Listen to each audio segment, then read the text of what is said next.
kahanap ng sagot. Bakit ba ako'y nagkaganito? Sobrang gulo na ng buhay ko.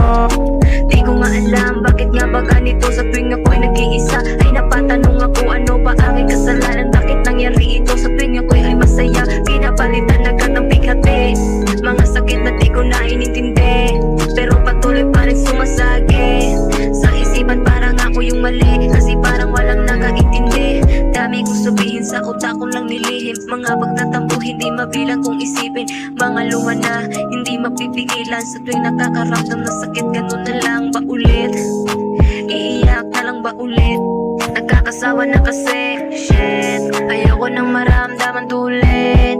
Pag ayoko sa bless.